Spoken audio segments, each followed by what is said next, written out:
Buenas noches. Vamos esta noche a escuchar la palabra del Señor. El tema que quiero compartir ahora con ustedes se llama ¿Cómo se forma un adorador? ¿Cómo se forma un adorador? Le invito a cerrar los ojos para orar al Señor. Padre, te damos gracias, porque también podemos sentarnos a tus pies, escuchar el consejo de tu palabra y entender lo que tú estás haciendo en nuestras vidas, Señor, porque tienes propósitos y planes para cada uno de nosotros. Te rogamos que nos des un corazón sensible, un espíritu abierto a tu voz y una disposición en nuestra voluntad para llevarla a cabo en nuestras vidas, Señor. Y gracias por este privilegio tan grande que nos das de escudriñar tu palabra, en el nombre de Cristo Jesús. Amén. ¿Cuántos en su vida han tenido un temor como ninguno? En algún momento en su vida. Un temor así que de veras usted no lo ha sentido en ninguna otra ocasión. ¿Y cuántos en medio de ese temor repentino, como una reacción natural, empieza usted a adorar a Dios? ¿Sí lo ha tenido? La verdad es que es bien difícil cuando de repente nos sorprende un temor que nunca hemos sentido. Es bien difícil en ese momento adorar a Dios. Lo más común es que nos da miedo.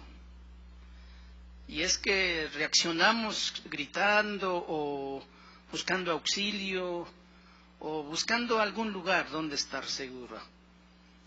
Una noche de estas estaba yo caminando en la sierra de Oaxaca y agarré una vereda para llegar más pronto a Las Delicias. Y sucede que empiezo a sentir en mis espaldas algo bien raro. Yo empiezo a sentir como alguna presencia extraña. Es una vereda que baja hasta un río. Y cuando yo llego a ese río, la sensación era tremendamente fuerte. Yo ya veía cosas, o escuchaba cosas, y cosa rara porque muchas otras veces caminé por esa vereda y nunca había pasado nada. Cruzando el río, como unos 30 metros adelante, yo escucho a mis espaldas un rugido, pero tremendo. Un rugido que me paralizó. Se me olvidó adorar a Dios. Todos mis pelos se me pararon de punta de susto. Y yo estaba inmóvil. En aquella oscuridad, la lámpara que traía no traía una pila fuerte y apenas alumbraba un poco. Quedé parado esperando qué sucedía, porque además no pude hacer nada. Escuché un segundo rugido más retirado y el tercero más lejos. Y en cuanto el animal rugió la tercera vez más lejos, se me quitó toda aquella sensación y me acordé que el Señor iba conmigo. Me acordé que no estaba solo. Seguí mi camino, llegué al pueblo. En ese tiempo no había luz todavía allí. Pero el problema era yo, porque yo no quería llegar a predicar, estaba muy cansado. Me había desvelado toda la noche y yo no quería llegar a predicar. Sabía yo que los hermanos estaban esperándome. Y yo a propósito hice tiempo allá en ese pueblo de Talea para no llegar temprano. ¿Cómo ven? un misionero rebelde. Y cuando yo llego, pues todo está oscuro. Yo dije, pues ya se fueron. Qué bueno, ya vamos a ir a descansar. Pero cuando yo entro al pueblo, me doy cuenta que los hermanos están en el templo y están orando. Llegando yo allí, le avisaron al pastor que ya estaba yo en ese lugar. El pastor se paró y dijo: hermanos, qué bueno que el hermano Toño ya llegó. Vamos a escuchar la palabra de Dios. Después el pastor me comentaba que cuando ellos estaban adorando al Señor, el Señor le mostró a una de las hermanas ancianitas de allí de la iglesia que yo estaba en peligro y por eso estaban orando. Gracias a Dios porque esa noche no fui la cena de ese leoncillo que pasó por ahí asustándome. Temor repentino, que no sabemos cómo reaccionar, cómo actuar. Quiero invitarle a Éxodo capítulo 14. El pueblo de Israel nos da enseñanza tras enseñanza en su vida como pueblo de Dios y como nación. Y en este pasaje que quiero leer unos versículos, precisamente nos enseña eso, cómo se forma un adorador. Gracias a Dios tenemos un coro que cantan como ángeles y nos llevan a la presencia del Señor. Y no es difícil, entrar a esa presencia de Dios y disfrutar de Dios en ese momento. Pero, ¿cómo se forma un verdadero adorador? Nosotros hacemos coro con ellos y cantamos también lo mejor que podemos. Pero ¿dónde o cómo se forma un verdadero adorador? Voy a leer versículos 1 al versículo 10. Habló Jehová a Moisés diciendo: di a los hijos de Israel que den la vuelta y acampen delante de Pi-Hairot, entre Migdol y el mar hacia Baal-Zephón. Delante de él acamparéis junto al mar. Porque Faraón dirá de los hijos de Israel: encerrados están en la tierra, el desierto los ha encerrado. Y yo endureceré el corazón de Faraón para que lo siga, y seré glorificado en Faraón y en todo su ejército, y sabrán los egipcios que yo soy Jehová. Y ellos lo hicieron así. Y fue dado aviso al rey de Egipto que el pueblo huía, y el corazón de Faraón y de sus siervos se volvió contra el pueblo, y dijeron: ¿cómo hemos hecho esto de haber dejado ir a Israel para que no nos sirva? Y unció su carro y tomó consigo su pueblo, y tomó 600 carros escogidos y todos los carros de Egipto y los capitanes sobre ellos. Y endureció Jehová el corazón de Faraón, rey de Egipto, y él siguió a los hijos de Israel, pero los hijos de Israel habían salido con mano poderosa. Siguiéndolos pues los egipcios con toda la caballería y carros de Faraón, su gente de a caballo y todo su ejército, los alcanzaron acampando junto al mar, al lado de Pi-Hairot, delante de Baal-Zephón. Y cuando Faraón se hubo acercado, los hijos de Israel alzaron sus ojos, y he aquí que los egipcios venían tras ellos, por lo que los hijos de Israel temieron en gran manera y clamaron a Jehová. Y dijeron a Moisés: ¿no había sepulcros en Egipto que nos has sacado para que muramos en el desierto? ¿Por qué has hecho así con nosotros, que nos has sacado de Egipto?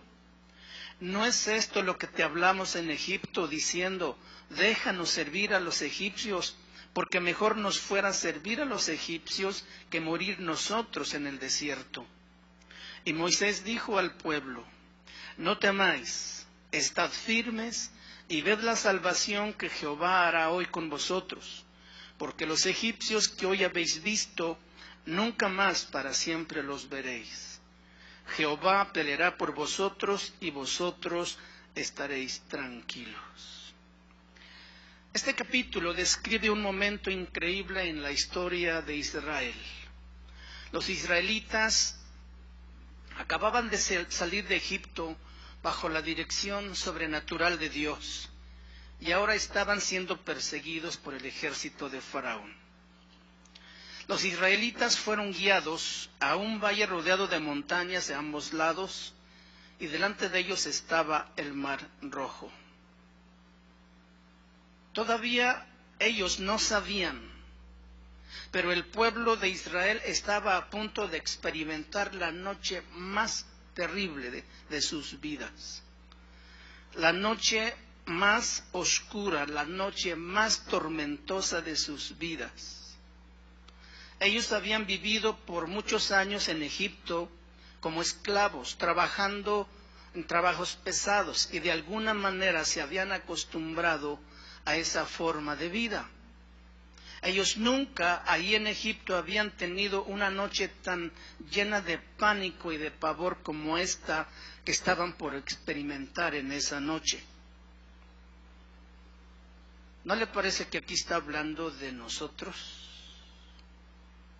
Hemos sido sacados de Egipto de una mano, con una mano poderosa, de una manera maravillosa.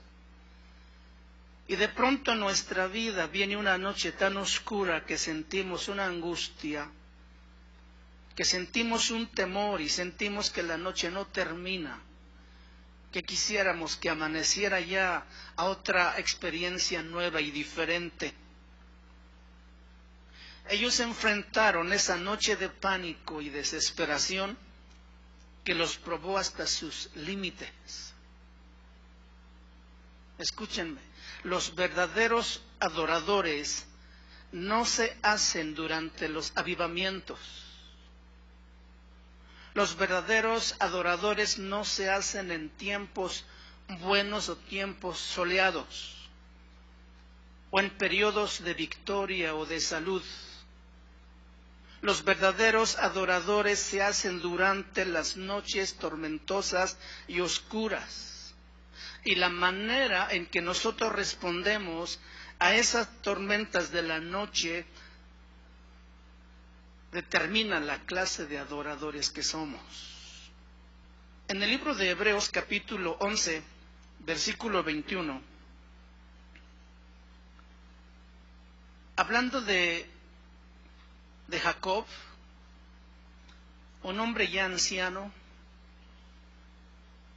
y al final de sus días, dice, por la fe Jacob al morir, bendijo a cada uno de los hijos de José y adoró apoyado sobre el extremo de su bordón. Vuelvo a leerlo otra vez. Dice, por la fe Jacob al morir, bendijo a cada uno de los hijos de José y adoró apoyado sobre el extremo de su bordón. En este versículo nos da esta imagen de Jacob durante su vejez. ¿Por qué se muestra a Jacob de esta manera en sus últimos días? Jacob sabía que sus días habían llegado al final y por eso lo vemos aquí dando la bendición a sus nietos. Así que Jacob, al mirar hacia atrás en su vida, en los diferentes eventos que él ha pasado, es movido a adorar. Y así, mientras él está apoyado en su bastón, maravillado ante la vida que Dios le había dado, él adoró. Posiblemente Jacob está recordando aquella ocasión cuando su hermano llega con mucha hambre a su casa y él le da un plato de lentejas y así le quita la primogenitura. Tal vez más después él se acuerda de cómo él tuvo que salir huyendo de su casa porque su hermano Esaú lo perseguía porque le robó la bendición patriarcal. Tal vez se está acordando de sus largos años en la casa de su tío Labán, siendo engañado 7 años por una mujer, 7 años por otra mujer y 7 años por los animales, 21 años de duro trabajo. Tal vez también él está recordando el momento cuando él decide regresar a reencontrarse con su hermano Esaú y con temor envía una embajada por delante para lo que pudiera pasar y él va atrás con los niños y con las ovejitas. Tal vez él recordó también aquel encuentro con el ángel con el que se aferró y dijo, yo no te suelto hasta que tú me bendigas.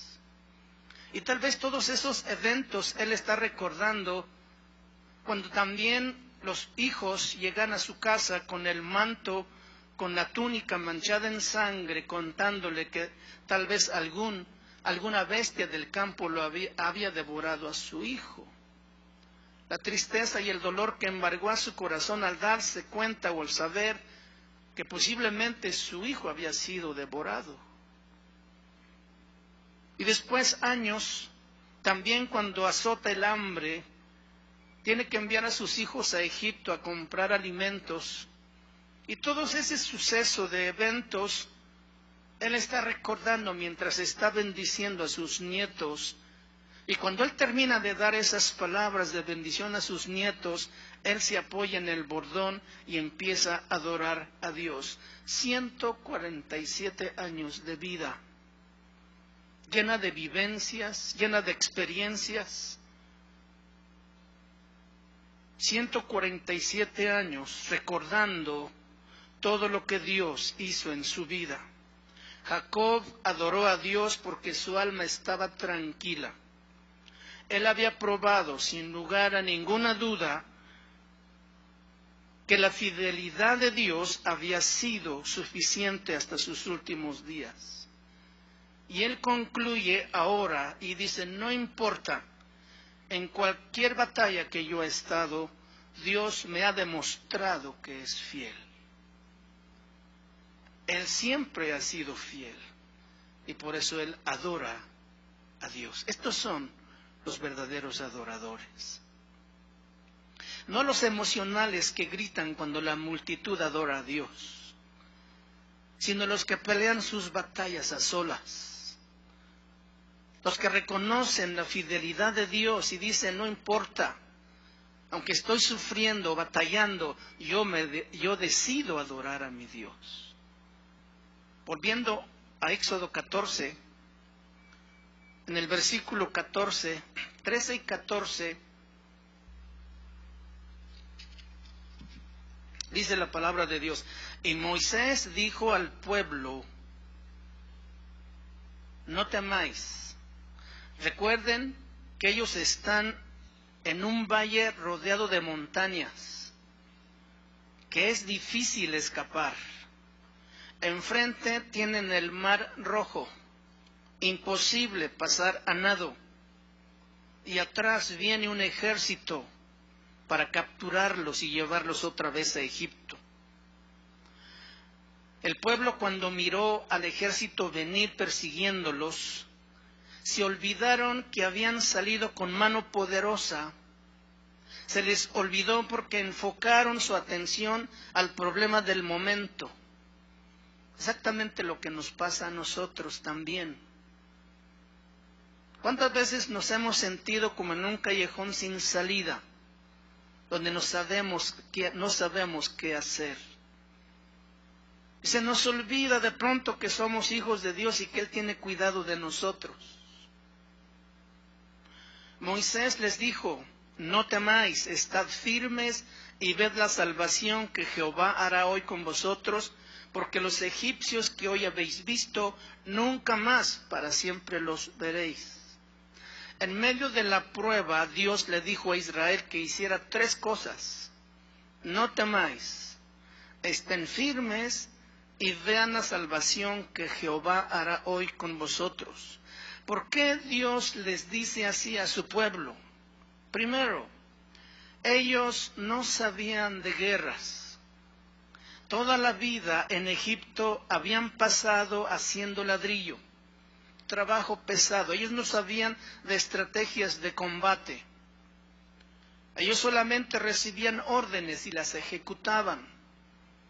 A trabajos duros y pesados. A eso se habían acostumbrado. Y por eso Dios les dice, no teman, estén firmes y vean la salvación de Jehová hoy. Y esto es lo mismo que Dios nos dice cuando nos encontramos en ese valle rodeado de montañas, de problemas y de circunstancias difíciles. Cuando miramos que el enemigo viene tras de nosotros para destruirnos, es el momento de estar quietos.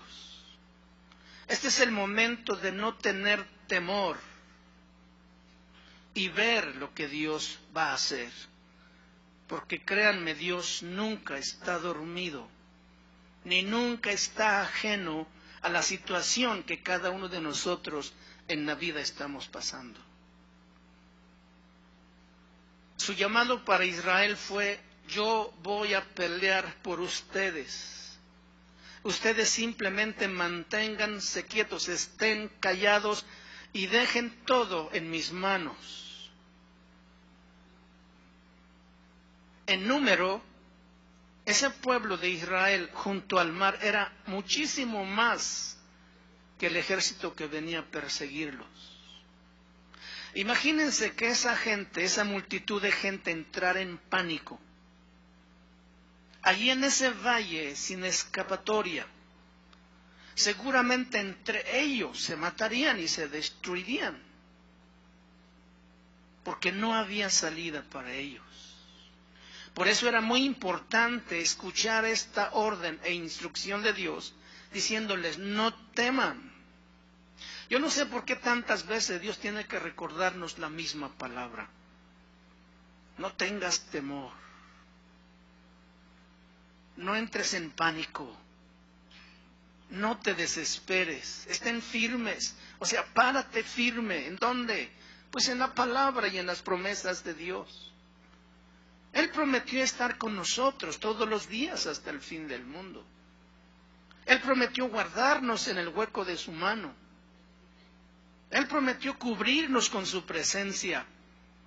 Pero rápido olvidamos, y por eso Dios, a través de la Biblia, en toda la Biblia nos tiene que recordar: no temas, no huyas, estén firmes, no trates de salvarte por ti mismo, yo voy a salvarte. Por un lado miramos a este pueblo de Israel que estaba lleno de temor, pero por otro lado miramos a un hombre manso, como no lo hubo en la tierra, llamado Moisés. Nunca tal vez fue tan severamente probado la fortaleza de un hombre como la de Moisés en esta crisis. Su serenidad mansa y tranquila presenta uno de los ejemplos más sublimes de valentía moral hallado en un hombre en la historia. Pero ¿cómo resulta o cómo surge aquí Moisés con un carácter tan manso y humilde, si él había sido un hombre muy violento? ¿Se acuerdan cuando estaba en Egipto él? Que cuando mira a un egipcio maltratando a uno de sus hermanos, él ve y corre y lo mata y lo entierra en la arena y tiene que salir huyendo. Era un hombre violento. Él no era el hombre manso y humilde que aquí estamos mirando, diciendo al pueblo: no teman, estén firmes y vean la salvación de Dios.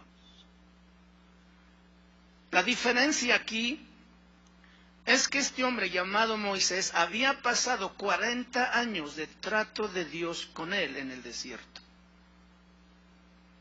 Él ya había recorrido ese tramo en el que el pueblo de Israel apenas estaba por entrar. Y esos 40 años resultaron en un carácter transformado a través de las circunstancias adversas y difíciles que él tuvo que pasar en ese desierto. Yo te pregunto, ¿cuántos años llevas en el desierto? ¿Cuánto tiempo llevas en ese trato con Dios? En ese moldeo, en esa transformación, en ese cambio o moldeo de carácter. ¿Cuántas circunstancias difíciles tú dices: yo no soporto, no aguanto? Aquí está un hombre que conocía a Dios y sabía que Dios estaba con ellos, porque él todavía veía la nube que los acompañaba, y su confianza provenía precisamente en saber que Dios todavía estaba con ellos. Pero el pueblo de Dios no podía, el pueblo de Israel no podía mirar eso, porque ellos estaban enfocados en las circunstancias naturales. Moisés conocía a Dios y Moisés sabía perfectamente bien que Dios no los iba a abandonar. Y por eso aquí vemos a un hombre que conoce a Dios. Lo importante para nosotros es que en verdad conozcamos a Dios. qué importante es que cada hijo de Dios conozca a su Señor, que le crea a su palabra, que le crea a las promesas que le ha dado. La diferencia de lo que veía Moisés y lo que veía el pueblo de Dios era muy grande. El pueblo miraba el problema, Moisés miraba a Dios. El pueblo anticipaba la muerte, la destrucción, pero Moisés veía la provisión de Dios y un camino de escape en medio de esa situación difícil. Pronto el atardecer llegó en el campamento de Israel y este era el comienzo de la noche tormentosa y más oscura del pueblo de Israel. Pero también era el comienzo del trabajo sobrenatural de Dios. Versículos 19 y 20 dice: y el ángel de Jehová que iba delante del campamento de Israel se apartó e iba en pos de ellos. Y asimismo la columna de nube que iba delante de ellos se apartó y se puso a sus espaldas. E iba entre el campamento de los egipcios y el campamento de Israel, y era nube y tinieblas para aquellos, y alumbraba a Israel de noche, y en toda aquella noche nunca se acercaron los unos a los otros. ¿Cuánto duró esta operación de Dios? Toda la noche. Toda la noche. La nube súbitamente se cambió de lugar. La nube iba enfrente guiando al pueblo. Ahora se pone atrás a sus espaldas.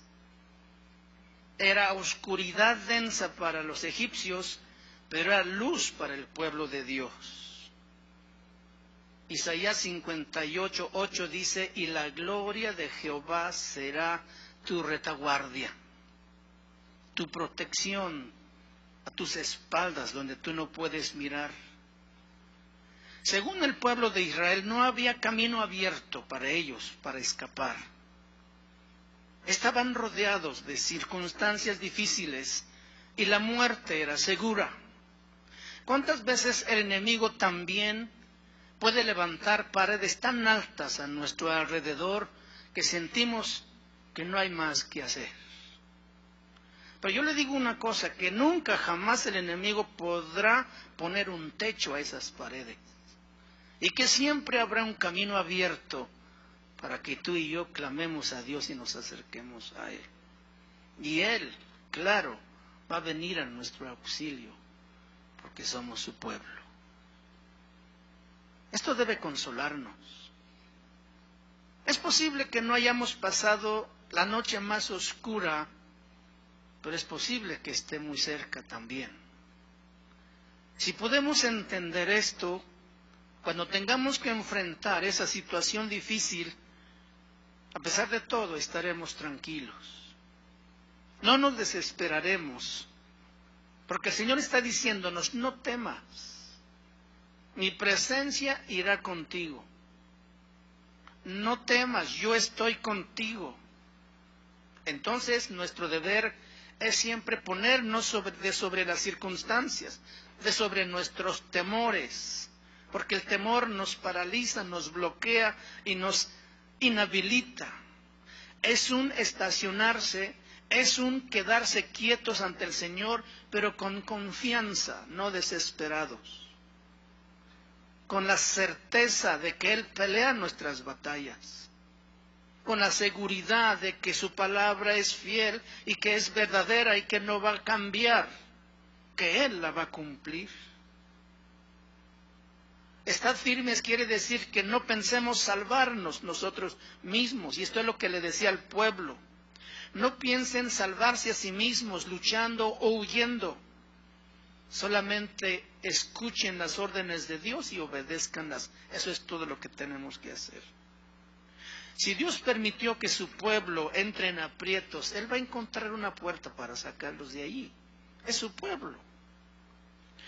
Y aunque el ejército de Faraón estaba en una densa oscuridad toda aquella noche, ellos todavía podían gritar Ellos todavía podían alzar sus voces y lanzar un sinnúmero de amenazas y mentiras al pueblo que perseguían.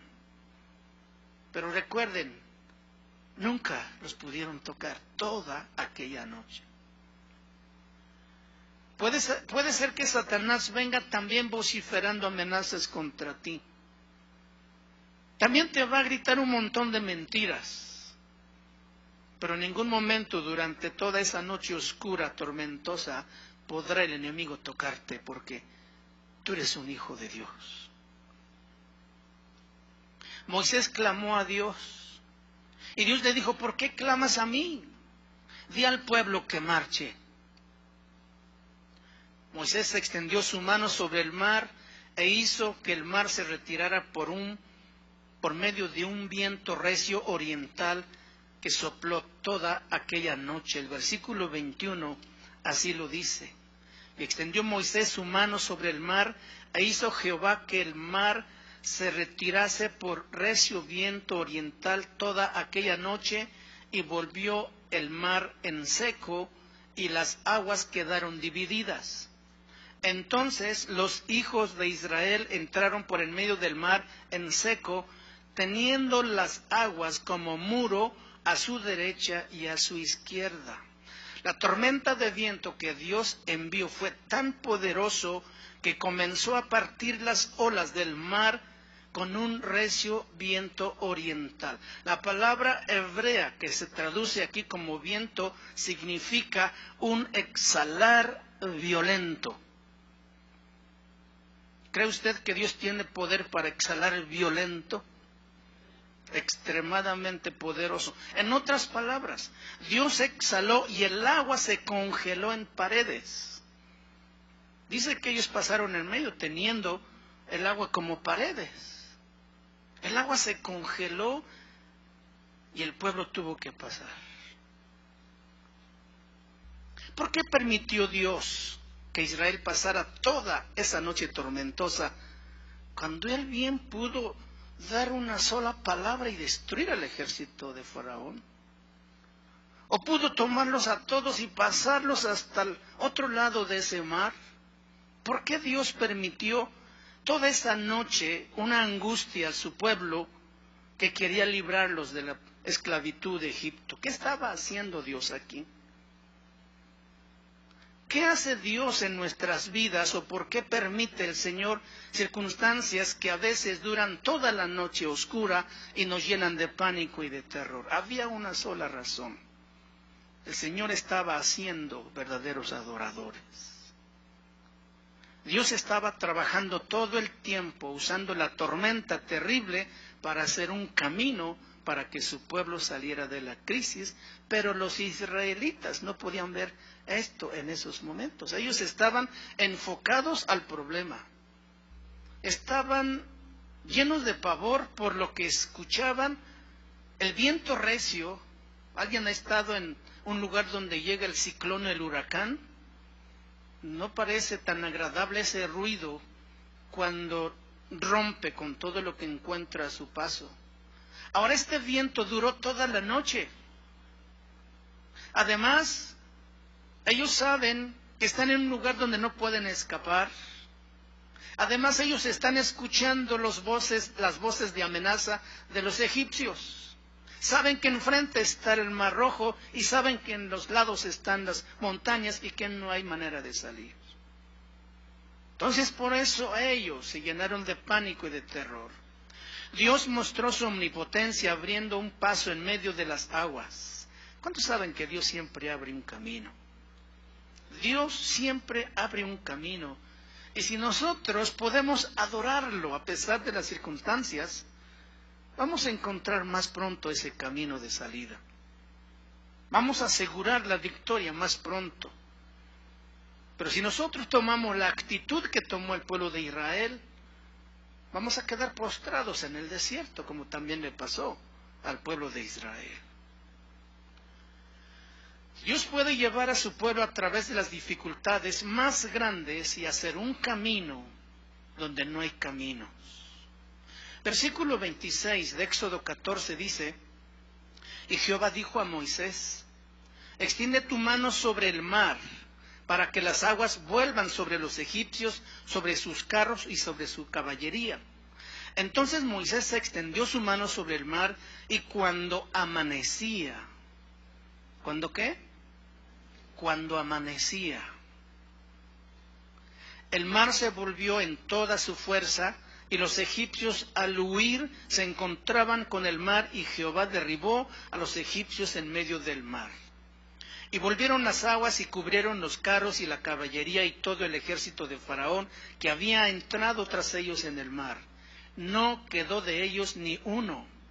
Y los hijos de Israel fueron por en medio del mar en seco, teniendo las aguas por muro a su derecha y a su izquierda. Así salvó Jehová aquel día a Israel de mano de los egipcios. E Israel vio a los egipcios muertos a la orilla del mar, y vio Israel aquel grande hecho que Jehová ejecutó contra los egipcios, y el pueblo temió a Jehová, y creyeron a Jehová y a Moisés su siervo. ¿Le creyeron hasta cuándo? Hasta cuando vieron a los egipcios muertos en la playa. Los egipcios pudieran haber dejado en paz a Israel, pero no lo quisieron hacer. Ahora les hubiera gustado huir del rostro de Israel, pero tampoco escaparon, porque la mano poderosa de Dios estaba obrando ahí un milagro.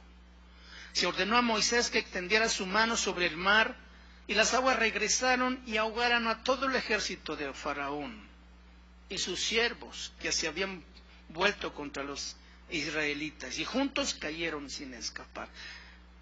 Leímos anteriormente un versículo donde dice que eran 600 carros de Faraón, 600 carros, con lo mejor de sus soldados, sus generales. Se cree que en cada carro cabían 3 personas, el que manejaba la carreta o el carro y 2 guerreros. 1800 tirados en el mar, muertos.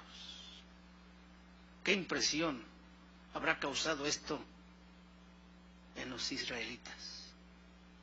Porque cuando vieron eso, fue hasta entonces cuando le creyeron a Dios y tuvieron temor. Este espectáculo les afectó tanto. Cuando el hombre ve la obra de Dios y se da cuenta del beneficio que ha recibido, entonces empieza a confiar y a temer a Dios. Pero ¿por qué no confiar antes? ¿Por qué no creer antes? Qué bueno sería para nosotros hoy que siempre estuviéramos con un buen ánimo. Cuando después de todo lo que vio el pueblo de Israel, los cuerpos muertos de los egipcios, ellos creyeron y temieron. Aquí está el final hacia el cual puede mirar el cristiano a sus enemigos. Y cuando digo enemigo, no es tu vecino, no es tu hermana ni tu familia. Son los enemigos de tu alma. Ellos arden de enojo y rabia y son poderosos. Pero mientras tú como cristiano te mantienes firme, sostenido por Dios, vas a pasar a salvo las olas de esa tempestad, guardado por el mismo poder de nuestro Salvador, que descenderá sobre cada enemigo de nuestras almas, y allí los vamos a mirar. Lo que no creyeron el pueblo de Israel es lo que Moisés les dijo en el versículo, al parte final del versículo 13, porque los egipcios que hoy habéis visto, nunca más para siempre los veréis. Si el pueblo de Israel hubiera creído a esta palabra, ellos se hubieran evitado tanto temor, tanto terror, y hubieran estado más tranquilos. Exactamente lo que nos pasa a nosotros también. Solamente le creemos a Dios cuando ya hemos visto sus poderosos hechos, pero no lo podemos ver antes. Empezamos a adorarle después que ha pasado la tragedia o el problema. Mientras miramos atrás, vemos que todos nuestros temores fueron en vano. Ellos pudieron haber dicho, oye, no tuvimos por qué tener tanto miedo, cuando veíamos venir al ejército tras de nosotros. Pues Dios nos levantó un muro que nos separó y nunca nos pudieron tocar. Todo ese tiempo Dios nos proveyó con una luz para que nosotros pudiéramos andar, mientras nuestros enemigos estaban enceguecidos por la oscuridad. También temimos en vano aquellos vientos feroces que soplaron toda aquella noche cuando Dios estaba abriendo un camino para que escapáramos. Vemos ahora que Dios solo desea hacer cosas buenas para nosotros. Hemos visto su poder y su gloria para beneficio de nosotros. Y ahora estamos determinados a no vivir más en el temor. No importa si esos muros de agua se derrumban. Vivos o muertos, le pertenecemos al Señor, ¿no es cierto? Entonces podemos adorarle, aún en medio de situaciones tan difíciles. Había una razón por la que Dios quería que Israel tuviese esa clase de fe en ese momento, que en verdad le creyera a Dios. ¿Por qué? Porque ellos iban a enfrentar un viaje a través del desierto.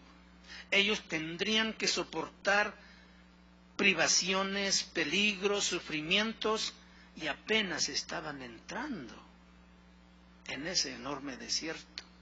Por eso Dios quería un pueblo que no le tuviera temor a la muerte. El verdadero problema de Israel es que al no conocer a Dios, a su Dios que los estaba liberando, ellos tenían miedo a morir. Ese era todo su problema. Y le dijeron a Moisés en el versículo 12, ¿no es esto lo que te hablamos en Egipto diciendo, déjanos servir a los egipcios, porque mejor nos fuera servir a los egipcios que morir nosotros en el desierto? ¿Por qué tenemos miedo a morir? ¿Hay alguien aquí que no tiene miedo a morir? Todos deberíamos estar sin miedo a morir. ¿No es morir mejor que esta triste vida? ¿No es mejor lo que Dios nos puede dar después de la muerte? ¿Por qué nos aferramos a la vida con todos sus problemas, con todas sus tristezas y dolores, como si fuera tan agradable vivir así? Este era el problema de Israel. Ellos tenían miedo a morir. Un verdadero adorador es aquel que baila y danza. No es aquel que baila y danza después que ha ganado la victoria. Un verdadero adorador no es aquella persona que canta alabanzas a Dios una vez que el enemigo ha desaparecido. Y esto es lo que hizo el pueblo de Israel. En el capítulo 15 encontramos que ellos danzaron y alabaron a Dios. María agarró el pandero y con todas las mujeres empezaron a desfilar, danzando, cantando alabanzas al Señor. Pero 3 días más tarde, estas mismas personas estaban murmurando y quejándose otra vez. Ellos no aprendieron a ser verdaderos adoradores. Eran solamente gritones, superficiales, emocionales, ingratos, como muchos de nosotros también. ¿No es cierto? Sí, mi hermano. Un verdadero adorador es aquel que ha aprendido a confiar en Dios durante la tormenta. Y aparte de eso, le adora, le exalta, le glorifica. La adoración en estas personas no está solamente en sus palabras, sino en su manera de vivir.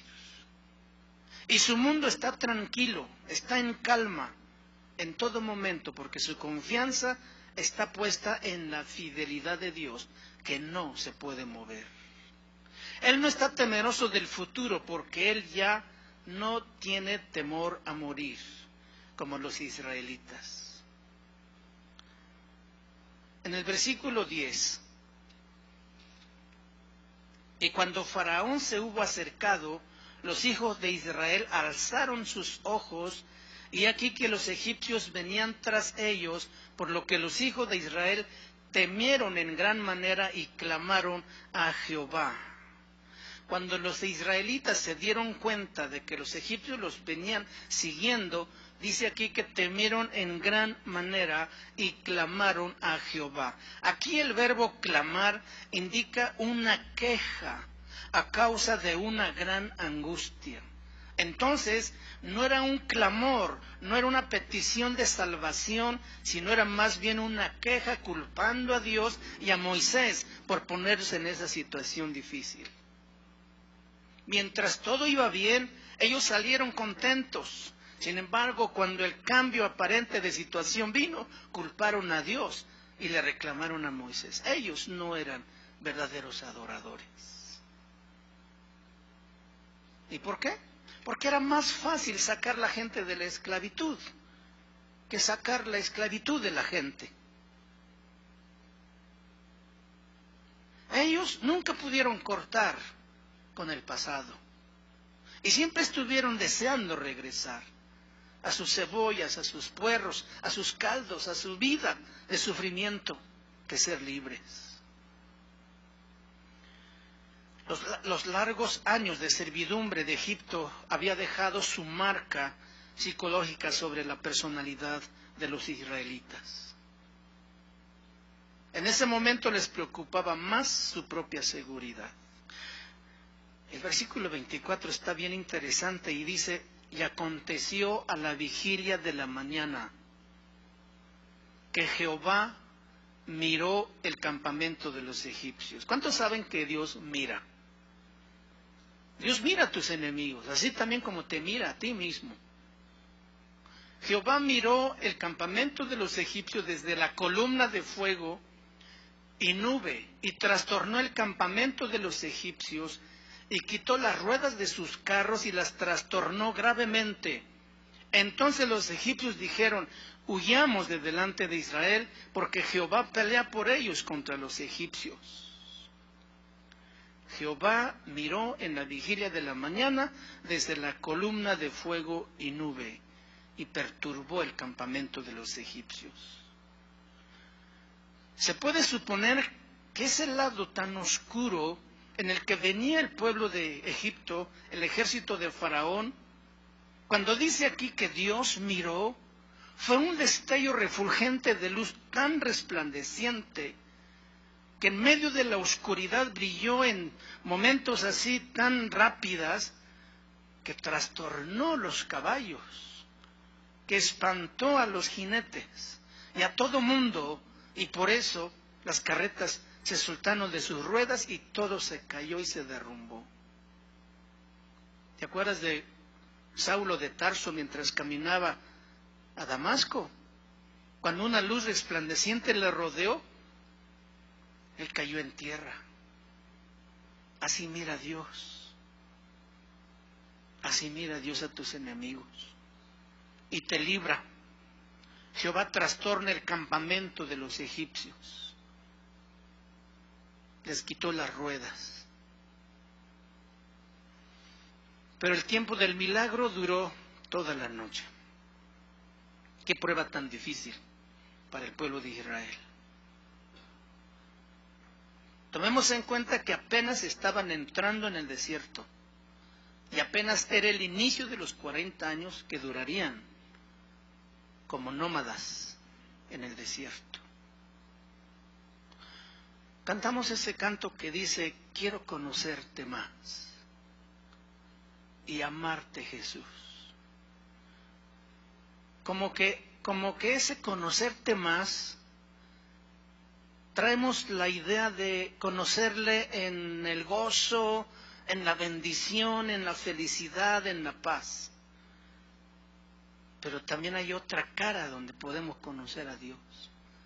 Y es cuando lo miramos a través de esas noches oscuras, donde en verdad le podemos conocer. Donde en verdad podemos saber quién es Dios por lo que Él está haciendo en ese momento. Y entonces nuestro corazón se puede volcar en gratitud y en adoración, porque ese es el Dios que se quiere manifestar en nuestras vidas en tiempos difíciles. ¿Somos verdaderos adoradores? ¿Dios está en nosotros, está haciendo en nosotros verdaderos adoradores?